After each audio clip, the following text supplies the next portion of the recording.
want to get back to the beginnings of your career and what kind of set you on this path to being a composer for some really incredible films lately. Yeah, it's nuts to think back. I mean, I started playing cello when I was 3. My dad's a cellist, my mum's a singer, so music was in the house all the time.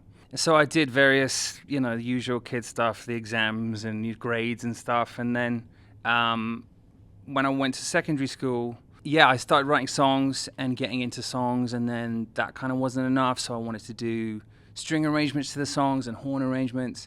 And that kind of wasn't doing it either. So it was like a really lovely accident of my dad, who had been in a very famous quartet. He started doing film sessions and pop sessions, and so I was getting more excited about hearing about his day and like asking if I could go to sessions and watch that, and did. And then along with that, I was at school with Rupert Gregson-Williams' stepdaughter, and so I got introduced to Rupert. He'd invite me down to his studio. I'd be like a fly on the wall, and every now and again he'd get up to have a break, and then he'd go, save as and have a go. And so that would then go into more film sessions, and I just completely fell in love. I remember sitting in Air Lyndhurst watching Shrek 2 being recorded with Rupert's brother Harry, just going, I've got to do this. This is what I have to be doing. So, and then from then, went to the Royal Academy of Music, stayed in contact with Rupert. And the idea was to work for him, like do additional music and work in his camp. But at that time, there was no opportunity to do that. But he said, get yourself out to LA. I'll introduce you to Hans Zimmer at Remote Control Studios. And that's what happened. And, I think Hans was crazy busy on Sherlock Holmes, I believe it was. So he couldn't meet me right away. So I was just kind of milling around. And a bunch of my friends and my dad's friends were visiting John Powell. So I went over there, met John Powell, and then like a couple of weeks later it was Thanksgiving, and he was like, all my staff are celebrating Thanksgiving. I've got to keep going because I've got deadlines. Why don't you come hang out and, try a few cues? Did that, didn't mess it up, and, the rest is history. I then went back to Remote Control and did a bunch of other movies for, Henry Jackman, Ramin Djawadi, Hans. Now I'm sitting here. What were some other films, that you were watching growing up where you were just kind of really struck by, scores of some of those? I used to watch a lot of old war movies with my dad. Where Eagles Dare, Guns of Navarone, The Great Escape. And I would always, when going to bed or whatever after watching the movies, I'd always be whistling the theme or singing the theme. And then, as I said, my dad started doing sessions, and when I heard that he'd been on Gladiator, I was like, I've got to check out Gladiator. And then that just blew my mind. I could probably still find the CD that's all crazy scratched from just wearing that out. And then, however many years later, being in a room with Mr. Zimmer and working on a film with him was just a serious pinch me moment. Yeah, and what's that experience like? Because I imagine, you're essentially working with your heroes in this industry, and right. You're following in their footsteps. Was it intimidating at first? Like, at what massively. point do you? Yeah, no, it's so scary, so scary. I mean, Hans is a big teddy bear, but when you don't know him, he can be quite. He's a force. Like, I remember being in a session with my dad once, and Hans walked in, and the room changes, the atmosphere, because he's a big deal. The man's a genius. So that, it's so daunting. And then being in a room with him and John, it was just like you sit there going, what the hell is going on? It's just crazy. But it's amazing. So as you start to get some different titles under your belt, and obviously you've a lot of amazing credits over the years, do you start to kind of think to what type of projects you want to work towards? Like, once you kind of have a lot under your belt, because you scored some really amazing action films, like lately, particularly obviously with Fall Guy. Is action a genre in particular that you're kind of really drawn to and really enjoy working on? Like, how are you thinking about, I want to take on this next project? Yeah, I mean, I'd love doing action. I think this stage of my career, I'm really trying to do action in a different way. I'm trying to kind of, take it to a different direction.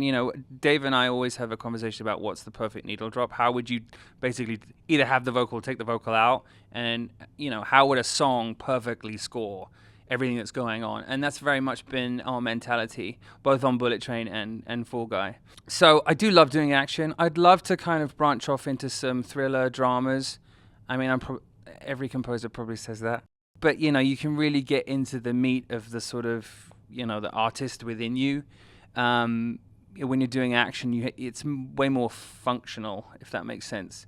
So it would be nice to do something like that. I had a great time on Man in the High Castle. It was that kind of thing. Really enjoyed it, and haven't really done anything like that since. So I do love doing action, and I'm sure I'll continue to do it, but something a little more arty, I guess. And of course, animation. I adore doing animation because you get to be crazy floral with the orchestra and just have fun. So yeah, I'd say High Castle is like one of Den of Geek favorites. Oh, really? Oh, yeah, good. We're huge fans of that show. Yeah, that was so much fun doing that show, and everyone involved was so pro and awesome, and blank canvas. It was just really, really awesome show. Yeah. So with obviously collaborating with David a couple times, and he's been so well known for just putting together just some of the best set pieces in cinema at the moment. Part of that I think gets maybe doesn't get appreciated enough is what you're doing and your collaboration with him with the music of it. You tell me a little bit just about your collaboration with David and what it's been like going from Bullet Train to The Fall Guy. I mean, first of all, the collaboration is the best. I mean, we get on so well. He's so well versed in music and just understands it and understands when it's not his thing and when it's time to defer to me. The trust there both ways is so massive now, even after just 2 movies. 3 if you count Violent Night, which he was a producer on. But the process is very much send me the script, I'll start thinking of ideas, I'll start, as he calls it, being mad scientist in the lab and coming up with ideas and sweets to send him. Bullet Train, a lot of that stuff was played on set to the actors and during set pieces, which was awesome. And then with Fall Guy, it was different because he didn't know what the tone was yet of the movie. So I was just sort of jumping in going, I have all these ideas. And though I think, he appreciated them musically, I think he wanted to kind of move in a different direction. So it took a few months to get to that point. But it's always a really nice exploration with him. It's never like, no, I don't like it, do something else. It's almost like, no, I'm loving it, but why don't we try this? Or why don't we try that? So yeah, it kind of starts off with sweets. And then once picture's involved, I start working to picture. And on Fall Guy, I went a little too 80s. I got carried away. That's like my go-to. And he loved it, but, he wanted to try and push it into the now and try and make, it needs to have the nostalgia and the callback to those kind of movies, but we need to bring it up to 2024. So that was a really cool experience, just playing around with stuff and trying to get that balance of it feels of that era, but it does feel now, and it's kind of got that mixed in and other, inspirations all mixed into one pot, where I think Bullet Train was more kind of changing the channel.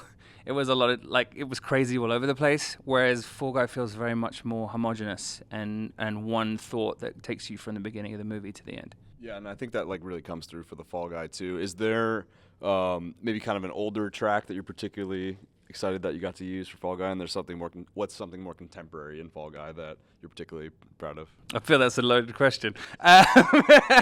Yeah, no, we got to use I Was Made for Loving You by Kiss. Which was so cool to basically have not free reign with the material, but use it in a way that would work in score. So I would take certain elements. I took the main riff from the beginning of the song and the tune of the chorus and Gene's bass line and sort of worked that in a way that would be more film score as opposed to a song. And it kind of, it rears its head in song form in some places in the movie, but just to have that free reign with that material was really cool to then mix it in with my themes. And way back at the beginning of the whole process, Dave called me and he was like, I need an old-time, nostalgic love song, movie love song. So I went and wrote that, and we tried to get it into the film, but it was too nostalgic. It was a little on the nose. We got it in the credits, but that ended up being the love theme. For Ryan and Emily's characters, and it works great because it's a little cheesy. It's got that nostalgia, but just snippets of it works great. And the scene we want to talk about, Taylor Swift. Come on, come on. Yeah, it's just such a good joke in the movie. It's great. It's great. It's great. And it's on the page, but obviously, to be able to use something like that at this moment in time must be pretty exciting. Yeah, I mean, there was talk of it sort of being an ongoing thing and having it being a running joke, but we didn't get to do that. We'd had various scenes that I would score with Taylor Swift stuff, but that didn't end up in it. But that's I mean, I had nothing to do with that scene, but I mean, it's such a great scene. What Ryan's able to do in this movie is phenomenal, and obviously the collaboration with him and David in terms of what Ryan was willing to do. And the stunt department is really phenomenal. I mean, how were you thinking about just how you wanted to kind of underscore what energy Ryan was bringing to this film with what you're working on in the music department? Yeah, that's a great question because honestly, we struggled with it for a bit. We struggled with the tone of it for a bit, and I started out, as I said, like a little bit too 80s, and so it was feeling a little bit kind of Beverly Hills Cop-ish, but on the more goofy side, and so we kind of went round and around the houses, and initially, Kiss was always, for Dave, was always his North Star for this movie. He had wanted way more Kiss in it, and it to be like a focal point of the script. It didn't end up being that, but, he was like, what is the perfect blend of cool and kitsch? And it was Kiss. We couldn't think of any other band that was that awesome blend of cool and kitsch. And I think that really was perfect for Ryan's character, and that's why we ended up back full circle, and using it more like his inner theme, like what he's singing in his head when he's doing all this stuff. And that was kind of the approach to it, and using it in score form it just really set the movie alight and gave you that North Star throughout the whole thing that we were missing early on in the process. Kiss is awesome. I'm glad this movie sets the record straight. Yeah. Oh, hell yeah. No, Dave took me to the bowl, and we had amazing seats, and it's theater. It's It's so great. They're awesome.